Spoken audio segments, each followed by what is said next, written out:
So if you think about it, there's so much optimism for the Giants, and unless you're just like a pie-in-the-sky Jet fan, and I talk to Jet fans every day on my YouTube show, I don't get the same level of optimism that I get from the Giant fans who have called in this week or the Giant fans I have in my life. The Giant fan feels like they got the two biggest things you need to be a consistent winner in the NFL, head coach and quarterback. The head coach has won when he was with the Ravens and was about as successful as any coach in the league during that time, with multiple quarterbacks, by the way. This wasn't just a Belichick, Brady thing where it's you have the best quarterback ever and then you can't win with anyone else. I mean, Harbaugh made the transition from Flacco to Lamar Jackson. Like, that shows me something. Andy Reid going in from Philly and winning, but never winning the big one, and then having all the success with the Chiefs, that tells me the guy can win everywhere he's been. I value that in my coaches. Parcells, being able to go to all these different places and build it up from nothing and win. Like, that to me is a really good sign for a coach, and I think Harbaugh has that type of impact. But then you compare the Jets to the Giants right now, and I feel like the Jets are about a year away from where the Giants could be. And I think if the Giants have success in year one with Harbaugh, the feeling I get is that might finally be the wake-up call that Woody Johnson needs to hire a proven head coach if Aaron Glenn can't turn it around. And let me be clear, I want Aaron Glenn to be the coach for the Jets for the next 10 years. I want him to actually make us feel like we got the right guy leading the franchise. But you can't look as bad as he did in year one and just expect me and many Jet fans to say, yep, that's totally fine because they brought in Frank Reich now to be the OC. Or Glenn's going to take over the play calling. As if now him taking over the defense means that everything Steve Wilkes did magically is just fixed. Again, Aaron Glenn's a defensive coach. He was a defensive back in the NFL with 40 career interceptions. And the Jets went 17 games without one last year. You can't tell me that's not a poor sign of the head coach. Well, Jake, they were tanking at the end of the year, but they started 0-7 when they had Sauce and Quinnen, and they were trying to win. And Glenn's handpicked quarterback, Justin Fields, couldn't complete a pass. There's just too much bad for me to sit here and feel good about the head coach going to his second year. But I feel good about the roster and the opportunities the Jets have in the future with 3 first-round picks, $100 million in cap space. They're not paying anyone on their team right now. And if they draft a rookie quarterback, he's not going to make a lot of money relative to that position. Even Geno this year, he's been paid less than $5 million to be the starter. He's a bridge. It's fine. Like, if the Jets are terrible this year, this is the best year to be terrible. Because then they could get their quarterback and maybe hire a proven head coach. Because your job's actually going to be an attractive one. You feel good about some of the young pieces on this team. The offensive line, Garrett Wilson, Brees, Mason Taylor, Omar Cooper Jr., Kenyon Sadiq, David Bailey. They're not bereft of talent. If Aaron Glenn could prove he's a legitimate coach, this team should be scrappy. This team should be in the hunt in December. They can't start 0-5, 0-6, certainly not 0-7. Can you beat 2-2 through 4? Beat the Titans and then just find a win between the Packers, Lions, and Bears? Then you play the Browns week 5. Can you be 3-2 and actually give us the illusion that this team is not awful? The 2017 New York Jets, that was the suck for Sam Darnold year, right? They started 3-2. McCown played well. I think Geno Smith could play better than that version of Josh McCown, no? Like, again, the Jets too often get off to these awful starts. We don't even get seasons. I want a season. So on one hand, I actually like the long-term future for the Jets because I think Darren Muji's done a good job as the general manager. And I think it's clear, anyone with a brain can see this, they're not on the same timeline. And Darren Muji can be here and Aaron Glenn could be fired, and Muji, I think, could pick the coach. And I'm okay with that if that's how it plays out. So the Giants have optimism because they think they have Harbaugh, a real coach, and they think that they have a quarterback. And we'll see about Dart by the end of this year. We'll get an answer. How he looks, does the league adjust to him, all that. But if you tell me a year from now, because the Giants had success, that in part influences Woody Johnson to finally hire a successful, proven head coach, I'd believe it. Because I think Woody Johnson needs to have his Leon Hess moment if Aaron Glenn can't figure this out. Leon Hess was tired of losing, and he got Bill Parcells to take over the Jets, and we saw how that worked. Took over a one-win team, and they're 9-7, should have made the playoffs that first year. And then in the second year, they're 12 wins, and in the AFC Championship game, up 10-0 in the game, and should have won the Super Bowl that year because they would have smoked Atlanta. Again, I actually see the light at the end of the tunnel for the Jets. The problem is the fan base is so focused already on 2027. Whereas you compare it to the Giants, and their fan base is so focused and rightfully so, on this upcoming year because there's some real excitement again. Again, I'm not a Giant fan, but I listened to the video that the Giants media team posted yesterday of Harbaugh's opening speech to the Giants during their offseason program. And again, I'm not a Giant fanboy. I'm not a Giant fan, but I can't not hear this and be like, damn, man, like this should have been the Jets. The Jets need a proven coach to get out of the depths of hell they've been in. Listen to this and tell me if you're a Giant fan, you're not pumped up just hearing this. Welcome, man. Good to see everybody here. You excited? Yes, sir. Yeah, a little nervous? Nope. Huh? A little nervous? A little nervous, man. Nervous? Excited nervous, you know? Nervous like you're full of game almost, man. It's like, get this thing kick off. I'm standing up here in front of the New York Giants. The New York Giants. This is a New York Giants sitting in this room. The New York Giants. Wow. It's an honor. It's an honor to stand in front of this room right now. Like, it's a little cheesy or corny, but you know what? Like, that's his enthusiasm for football. And you believe because he's proven it. Like, he's been a coach for 18 years, and he's had one season where they were 5-11. A bad year for Harbaugh is 8-9 now under the 17-game season format. Like, I just sit here, and I'm jealous of the Giants because I think they got the quarterback, and I think they got the coach. And that is, I don't know, I don't want to be dramatic, 70% of what you need to be a successful franchise in today's NFL. It's a coaching league, man. Coaching quarterback, but really coaching. Because Justin Herbert didn't win anything because he had terrible coaches. Harbaugh, the other Harbaugh, Jim Harbaugh shows up. And I know Herbert hasn't played well in these playoff games, but he's been going to the playoffs now regularly in his first 2 years since Jim Harbaugh took over there. So I'm jealous of the Giants.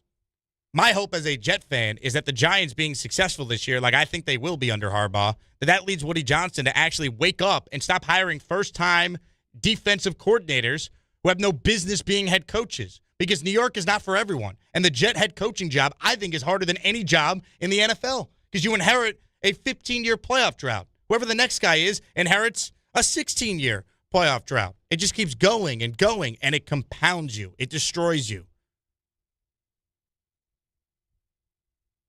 The LOL Jet jokes don't stop. The Knicks experienced this too till they finally got it right with Leon Rose and Tom Thibodeau. But look how the Knicks figured it out. They hired a proven head coach who raised their floor. That's the key. The Giants finally got it right.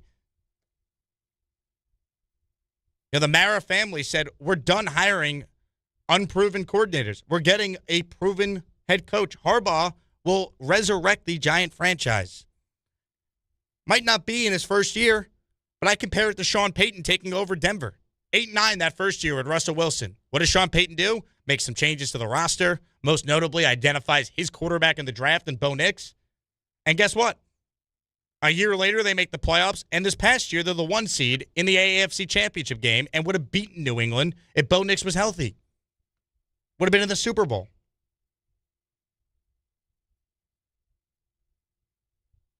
Like that is how quickly things could turn. And you could see success in year one with a coach. It happens all the time. Last year, Trevor Lawrence was thought to be a bust. Well, all of a sudden, you get him a bright, offensive-minded coach and Liam Cohen, and Trevor Lawrence was getting MVP votes by some.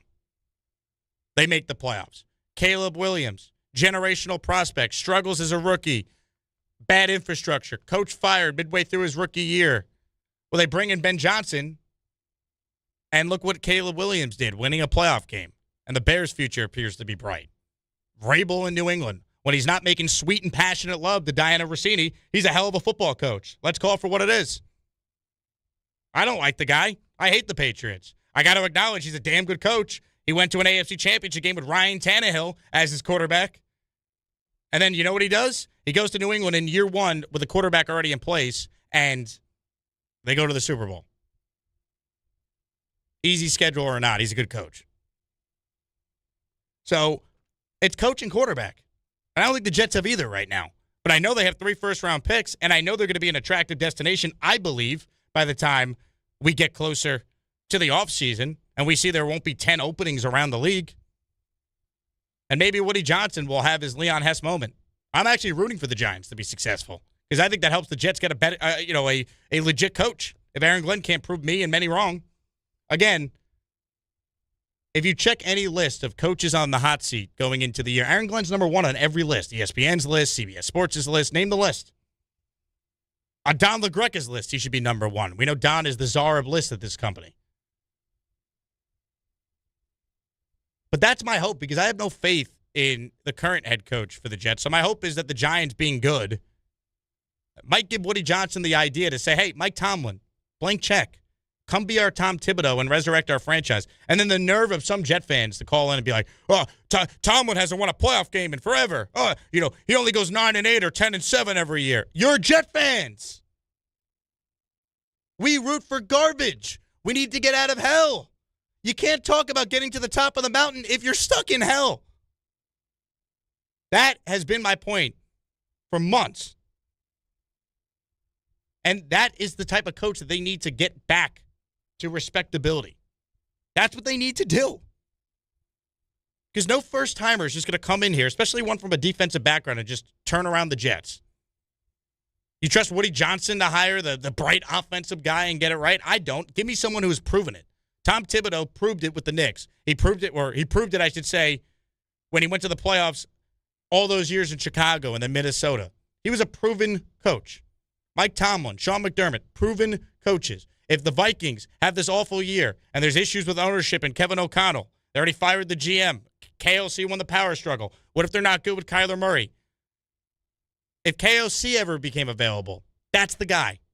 Because he's Darren Muji's college roommate from San Diego State. And again, people noticed around the league what Darren Muji has done putting this team together, how he's acquired assets. People have used the Jet standard and what they got back in the Sauce Gardner and Quinn Williams deal as the barometer for did you get enough when trading a star player. The amount of people ripping Cleveland for trading Myles Garrett saying they didn't even get more than what the Jets got for Sauce. So that tells me Darren Muji's got some sort of clue what he's doing. That and some of his draft picks have been good. The process to get some of these players have been smart. 6th-round pick for Briggs and Phillips last year. 6th-round pick for Jarvis Brownlee. Trading a 7th for Minkah Fitzpatrick. Like, again, I think they might have a general manager. He's done a nice job hitting some singles and doubles. The big swing is going to be if he has to pick a coach, which doomed Joe Douglas when he hired Saleh, and when he goes out there and has to draft his quarterback, which obviously doomed Joe Douglas because he took Zach Wilson. So that's coming. If Glenn can't prove he's the guy, Muji will get his chance, I believe. But that's a year away, and that's why I'm jealous of the Giant fan. You could be excited about this season. The Jet fan, the only time people want to talk Jets with me is who we taking in the draft in 2027. And again, I'm not asking much from the Jets this year. Be fake good, and let's root for the Colts to be terrible with Daniel Jones coming back from an Achilles injury. Let them stink and get the top 5 pick the Jets need. Let Aaron Glenn prove he can coach. He said play calling is his superpower. Well, let's see it. Dare I say get an interception week 1? Is that allowed? Again, the bar is as low as it's ever been. Their win total is 5.5. But if they win 6 games and Woody Johnson thinks that's progress because they doubled their win total, he's a bigger fool than I thought. Get a real coach. Because once Harbaugh turns around the Giants, the jealousy that I already have is going to be even stronger. And that's coming. And how cool would it be if it actually was Harbaugh and Tomlin in the same city? Not in the same division where they met twice a year. There'd be that inter-city rivalry between those guys. 2 future Hall of Fame coaches. Both coaching the New York teams. So you can see where my head is at, already thinking about the 2027 offseason. Because I'm sorry, you could be the most optimistic Jet fan in the world. How are you trying to talk yourself into Aaron Glenn after what you saw last year and Geno Smith? How? And the schedule the Jets have. I got pushed back by some on this station calling week 1 a must-win. Guess what? It is a must-win. Because if they lose week 1, are they beating the Packers at home? They might look good while losing. I love the white helmets they introduced yesterday. Are they going to go out there? Are they going to beat the Bears or the Lions? That's their first 4 weeks. They can't start 0-4. They have to get off to a decent start. Because otherwise, Aaron Glenn is dead coach walking at that point. And from a Giants standpoint, even if they were to start 0-2, I still believe in Harbaugh, especially with the schedule showing Cardinals and Saints. Or, excuse me, I think it's Titans and Cardinals back-to-back weeks after the Giants open with the Cowboys and the Rams. 800-919-3260. 3776. Number to call to be on our show. No, Michael K. Big guest list today for those just tuning in. Rich Cimini at 1:30. Mike Greenberg, Greeny, at 2 p.m. Jordan Renan at 2:30. We'll keep you up to date on both the Yankees and the Mets who are in action after 2 o'clock today. We're headed to stream only on the radio because Mets pregame coverage is coming up in just a little bit. So keep that in mind if you want to keep consuming the show, the ESPN New York app, or the ESPN New York YouTube channel, which is brought to you by the Parisman firm, can be your go-to today. Let's hear from you on the phones before we hit our first break. David in Elizabeth, he's always optimistic about the Jets. Hello, David. Started off, you're on the K Show with Jake Asman. What up, Jake? Jake, you know what's crazy? One of my nicknames, a couple of nicknames I have, Delusional Dave, Optimistic Dave, and Delirious Dave, because, this team makes me delirious and delusional. So I want to tell you this, right? I just want them, not for nothing, to move the chains and be a competent offense. As long as they could keep a rhythm and just be in games, I'm satisfied with that. I know we're not going to win it all. Okay, 4-1-5-2. Yes, I know that we're not going to win like many games, but as long as they're competing, the offense looks compatible, and they can kick a bunch of field goals, I'll be satisfied with that. As long as, I'm walking the streets and I'm wearing my Jet gear and nobody's laughing at me. I mean, you can laugh at me if you want. I still look drippy in that Jet gear because it's green and it's beautiful. But not for nothing, I just want us to be an okay team, man. I know that, 26 is not going to be where we're going to flourish or, to start to look towards postseason and things of that nature. But I just want us to just be in the right direction. That's it. Trend in the right direction. And 2027, hopefully I got a good coach and I got a good promising rookie quarterback. And hopefully Smith could be the bridge to that. And we'll see what happens from there, man. And real quick before you let me go, the analogy with J.R. Smith is the success. You came over from China, which is Houston. You got the six-man award. And like I said, man, you're box office, brother. You're on your way to a championship here in New York. And I'm so happy that you're part of our family and we get to talk to you and speak to you every day. Appreciate you, brother. I appreciate you, David. Thank you for the kind words. Look, if you want to be optimistic, if you believe Geno Smith could go out there and give you the year that Ryan Fitzpatrick had when Geno was supposed to start in his third year in 2015, there's a path to that. The Jets have weapons. I won't go as far as saying that they're a top 10 offense without the quarterback, like I've seen some say, because I need to see Geno do it. But I don't know how anyone could watch last year and think Aaron Glenn, just because he's taking over the defense, now putting more responsibility on the guy's plate, when last year he didn't know how to use his timeouts, when to go for it. The team looked ill-equipped and not prepared so many weeks in a row. How could you just think, yep, now putting more responsibilities on his plate, it's going to go well? I don't trust him. He won 3 games. They started 0-7. He ripped Saleh and his coaching staff all summer last year, acting like his staff was going to come in and fix everything. And his staff was an abomination. It was one of the worst coaching staffs ever hired. Only him and Hugh Jackson have ever been allowed to fire both their offensive and defensive coordinators and still be the head coach. And we know how it went for Hugh Jackson. If you're in the same conversation as Hugh Jackson, that's a problem. So it's a tough sell. I keep it real. It's way better for me as a fan and financially. Trust me, if the Jets are good, if they're fake good. I referenced Saleh's 2022 season. They were 6-3 with Zach Wilson, 7-4. Mike White takes over. Probably make the playoffs if he doesn't have all these broken ribs when A.J. Milano folded him like a lawn chair up in Buffalo. Like every year there's a couple surprise teams. We're not asking much for the Jets to be one of those teams. We're just not. But the biggest issue that they're going to have to prove to the fan base is that last year was just a head coach learning on the job. He made mistakes. He recognized the mistakes, and now he can move forward. Because now you're asking Aaron Glenn, whose defenses in Detroit were not very good outside of his final year, have more responsibility on his plate and go turn it around right away with the Jets. That's a tough sell. I think what you're looking for is some of these young players on the team to play well. I hope Geno could at least just pepper Garrett Wilson with a ton of targets, keep him happy, get him his numbers, so we don't have any drama about Garrett asking out because he's sick of the losing. You hope Garrett Wilson's on the Mike Evans career path, where he stuck it out in Tampa, and finally they got him Tom Brady and Bruce Arians. They won a championship. And then he's had Baker Mayfield now. The Jake Asman Show is brought to you by PrizePicks. Check out PrizePicks right now. If you're a sports fan, they have something for everyone, especially if you're one of my listeners and you're gearing up for the upcoming Jets season. For player picks on PrizePicks, you just pick a player you like and you go more or less on a few of their stats. Check out some of the numbers they have for some of your favorite Jet players: Geno Smith, Breece Hall, Garrett Wilson, Omar Cooper Jr., Kenyon Sadiq, and many more. PrizePicks should be your go-to. And check out their new offer right now. Play your first $5 and get $150 in lineups if you win. All you need to do is sign up and use that code HMA. That's PrizePicks code HMA. Download the app now or click the link in the description to download the PrizePicks app today. So, look, at the end of the day, the Jets could erase all the people down in them by doing this thing they haven't done since 2010. Make the playoffs. But even further than that, you realize the last time the Jets won more than 7 football games was a decade ago, the 2015 season. Again, they can't even be like 8-9. Think about that. Since 2015, they were 10-6. They lost the game to the Bills, missed the playoffs.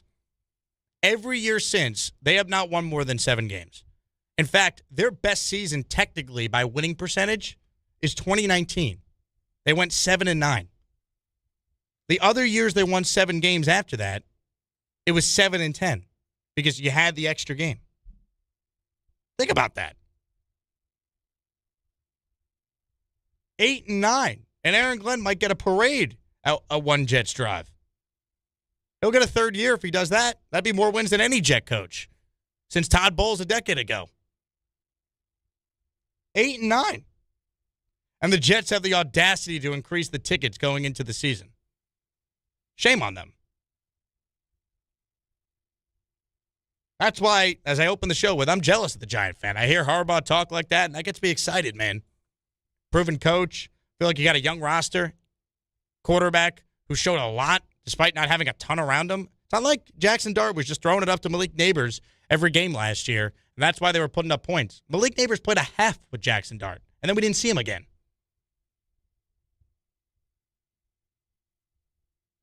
Like, let's see real progress this year from this Jets team. Build on something. I'm not rooting for the tank just yet. I root for the Colts to be bad, the Cowboys to be bad, the Packers to be bad. Muji was smart enough to get the better of those two teams' first-round picks. But I got to see it to believe it because I know there's real optimism amongst the Giant fans. And unless you're, David and Elizabeth or, Fireman Ed or whoever who's just always optimistic, it's a tough sell to try and sell yourself on this Jets team. It just is. But, hey, training camp is in a week, and it's football, so I'll be watching every second of every game, as I always do. Hey, here's the deal. Just got no chance unless you click on that like button. And you got to make sure you subscribe to the Jake Asman Show. You don't, you can get the f*** out. Now let's go, Asmaniacs. We're built for this shit.